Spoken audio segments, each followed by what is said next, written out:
Salut les pilotes, c'est Alan de airbluefox.fr. J'entame aujourd'hui une série de vidéos qui vont concerner bien entendu Microsoft Flight Simulator, mais notamment le nouvel appareil de chez Simwork Studio qui est le Daher Kodiak 100. Donc il va y avoir une série de 3 vidéos qui vont parler de cet appareil. La première vidéo sera consacrée à une présentation générale de l'appareil et ce que j'en ai en tout cas pensé au départ. La deuxième vidéo sera consacrée au démarrage des moteurs, donc à froid, démarrage à froid. Et puis enfin la troisième vidéo, ce sera un vol complet du Dumkitter pour voir un petit peu ce que ça donne en réel avec un vrai vol. Donc c'est parti, attachez vos ceintures de sécurité, embarquement immédiat, jingle.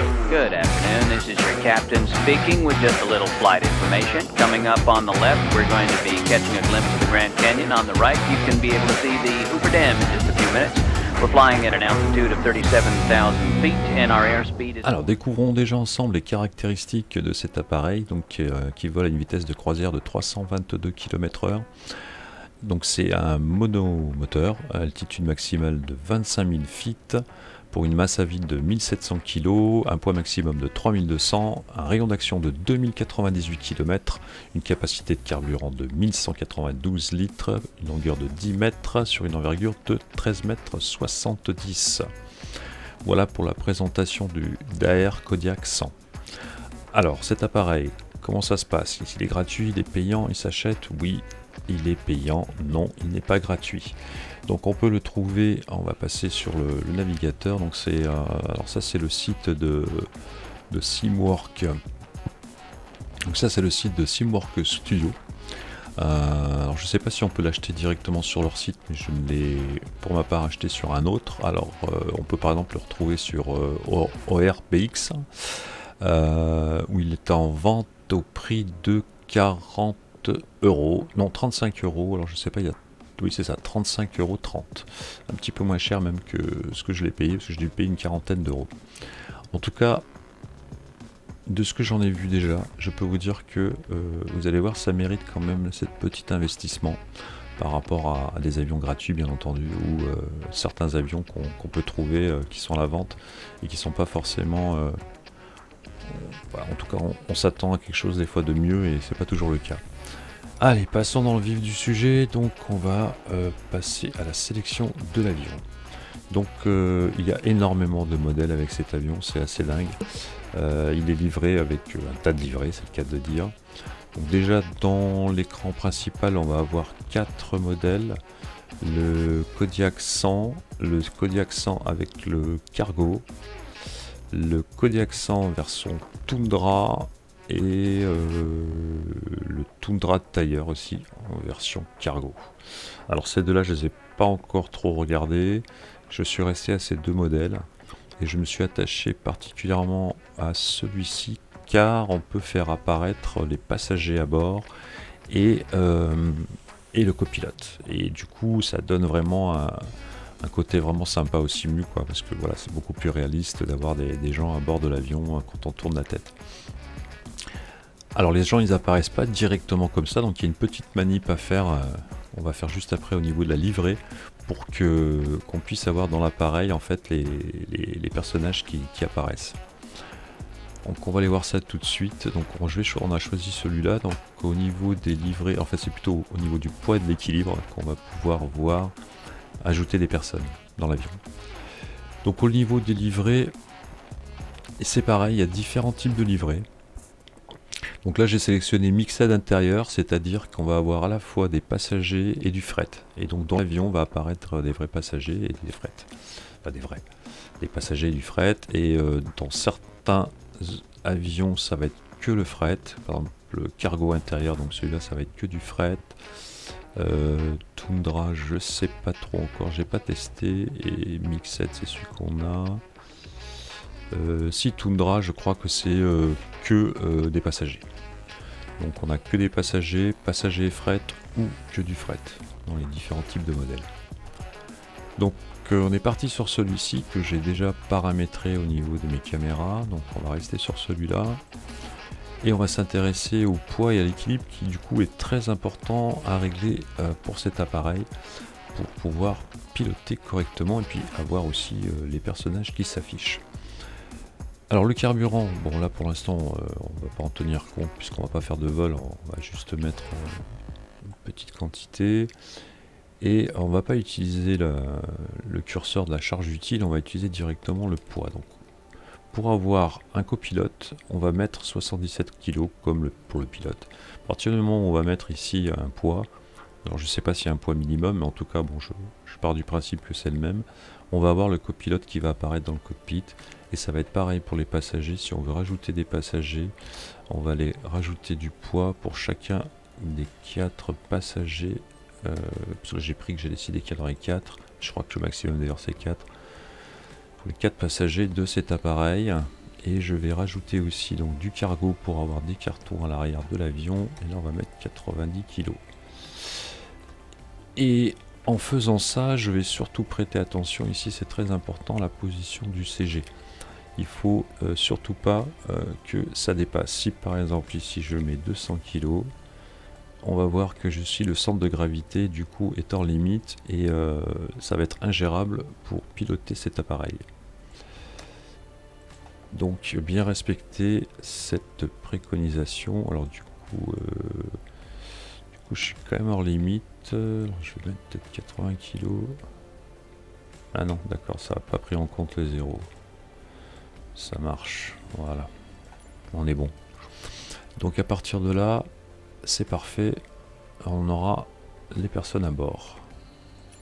Donc je repars sur mon appareil, on va sélectionner un aéroport. Alors là il fait nuit du coup, on va partir à un endroit où il fait jour. Tiens, bah, dans les Antilles, tiens, ça peut être sympa. Allez, Fort-de-France. Non, c'est qu'il est l'aéroport déjà, je me souviens plus. Il est là. Le voilà, le Lamentin. Alors on va se positionner sur un point de départ ici, c'est parfait. La météo, je suppose qu'elle est bonne, ça devrait être nickel. Allez, c'est parti.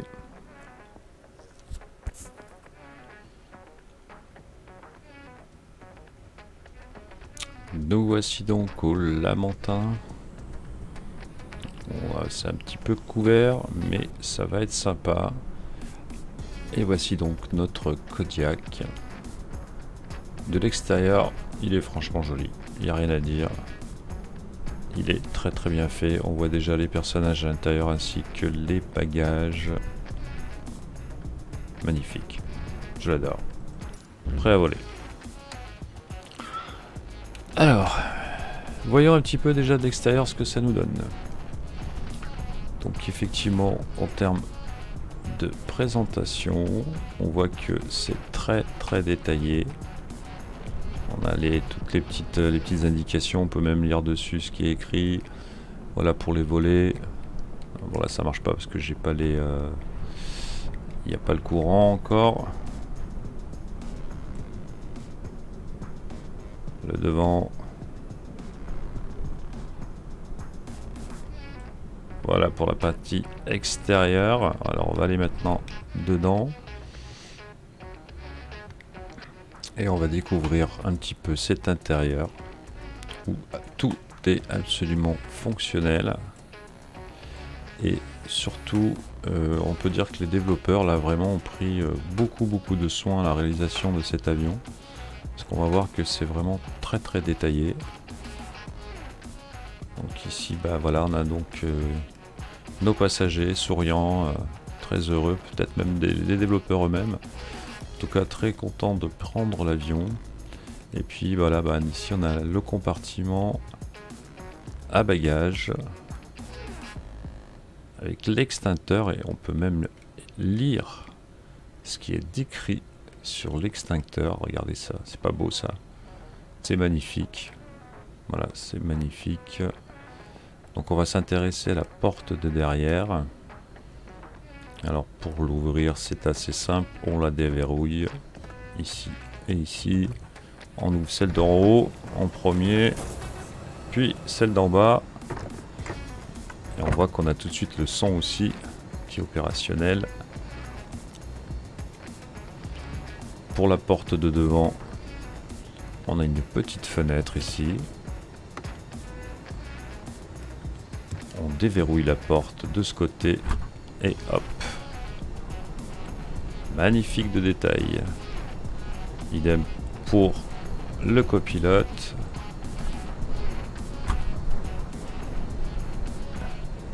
Madame la copilote.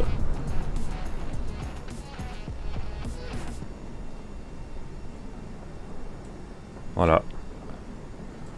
Niveau design, 10 sur 10. Il n'y a rien à dire. Alors quand on roule, ici on a bien le train qui... Les suspensions fonctionnent. Donc, tout ça c'est fonctionnel. Les sensations sont vraiment très très bonnes. Et on verra aussi dans les prochains tutos qu'il est très difficile à piloter. Et il faut être vraiment très concentré. Il faut être très vigilant en permanence avec cet appareil. Alors, au niveau intérieur, on va voir que voilà, les détails sont vraiment bons. Hein. Avec dessous, vraiment, rien n'a été laissé au hasard.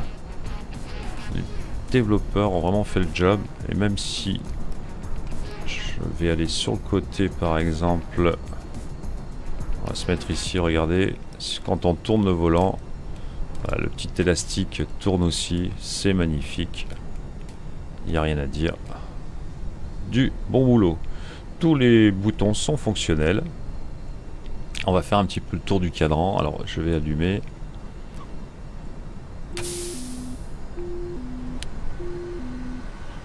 On va lancer les trois pour voir un petit peu, découvrir ensemble le panel.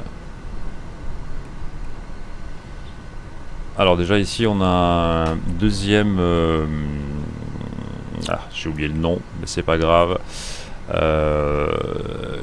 Qui est totalement utilisable, a priori, de ce qui est écrit dans la notice. Alors je ne l'ai pas encore testé, mais il y a des petites choses qui sont sympas.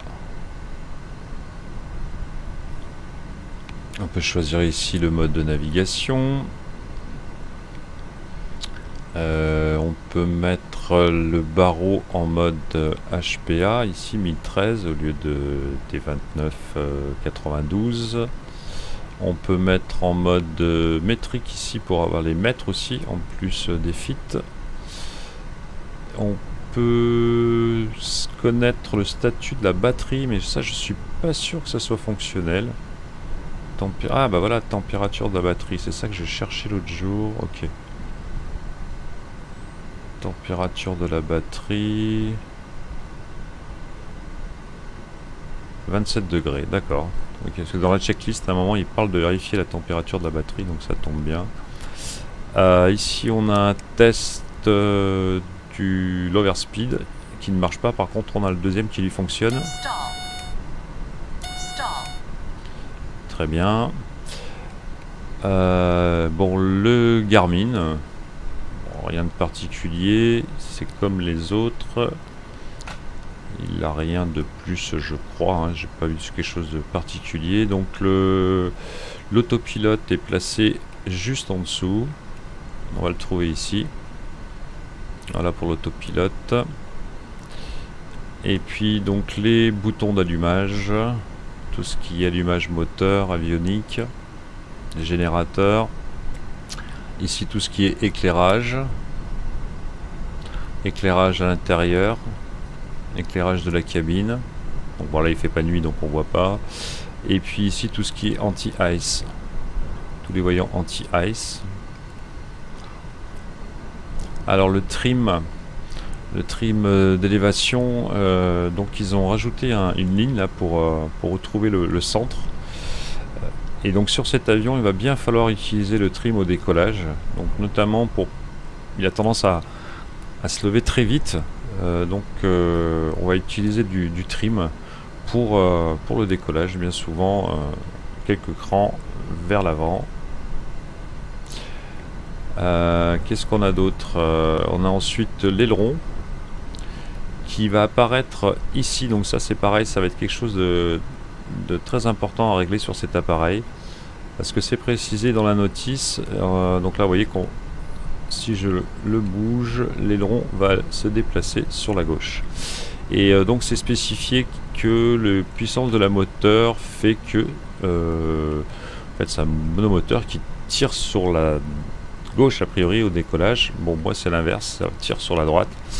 Du coup je règle le rudder ici, on le trouve un petit peu plus bas. Ah, je suis sorti sans faire exprès. On le retrouve un petit peu plus bas, le rudder trim, qu'on va également pouvoir ajuster, voilà, pour le décollage, pour être pour rester droit tout simplement, parce que sinon il a tendance à partir à droite ou à gauche. Sinon on peut toujours utiliser le palonnier bien sûr. Voilà pour cette partie là. Qu'est-ce qu'on a d'autre? Oui, alors continuons sur la droite. Donc le fuel, ouverture et fermeture du fuel. Ici les nombres d'heures de vol, donc là j'en suis à 6 heures avec cet appareil précisément. Ici, et ça c'est le nombre d'heures de vol quand vous êtes le vol en cours. Ici on va avoir une alarme, alors je l'ai jamais... Je sais pas exactement à quoi ça sert, donc je vais pas dire de bêtises. L'oxygène qu'on peut activer quand on est à altitude, je crois. Et en tout cas, bon, ce qui est intéressant aussi, c'est qu'avec le temps, ça va finir par la réserve d'oxygène va finir par baisser. Et puis, une fois qu'on a activé ici les bus auxiliaires, on a un système très intéressant dans cet appareil qui est vraiment la vraie température. Donc là actuellement, alors je vais vérifier dehors, il fait combien? Il fait 29 degrés, oui, donc il fait plutôt chaud. Et attendez, je me trompe de bouton, voilà, hop. Donc il fait plutôt chaud. Donc on va pouvoir activer la climatisation. On va mettre en automatique et par exemple on va mettre la température à 23 degrés. Alors on va mettre la ventilation un peu plus fort. Allez, 21 degrés. Et on voit ici que la température dans la cabine va progressivement baisser pour atteindre les 21 degrés. Et inversement le chauffage si c'est en hiver. Par exemple en métropole en ce moment. Donc ça c'est complètement fonctionnel. Si j'ouvre la porte, si on baisse là à 21, si j'ouvre la porte, d'ailleurs la porte en fait est ouverte, c'est pour ça que ça a du mal à refroidir. Donc on va fermer les portes. Derrière aussi. Alors pour fermer la porte de derrière, on commence par en bas. Puis en haut. Et enfin... pardon. Voilà. On va verrouiller. Donc là tout est fermé. Et donc cette fois-ci... Voilà, donc on a bien 21 degrés. Et donc si on ouvre les portes, effectivement, ça a une incidence sur la climatisation. Voilà pour ça, le copilote, rien de particulier. Alors bon, il y a tous ces petits bitoniaux là d'air, on peut les bouger. Donc comme je disais, tout est fonctionnel, LVL roll.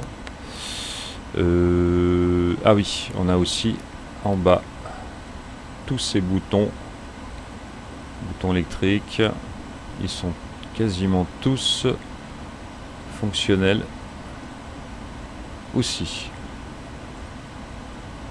Voilà, on peut les éteindre ou les allumer. Alors j'arrive pas trop à voir s'ils sont enfoncés, faut se mettre... Oui, ok, sur le côté c'est un peu mieux. Donc eux ils doivent être normalement tous activés au démarrage, mais bon, par défaut ils le sont. Je regarde du coup ceux qui s'activent ou pas, ok. Ouais. Voilà, bon voilà, donc tous ces boutons là sont opérationnels.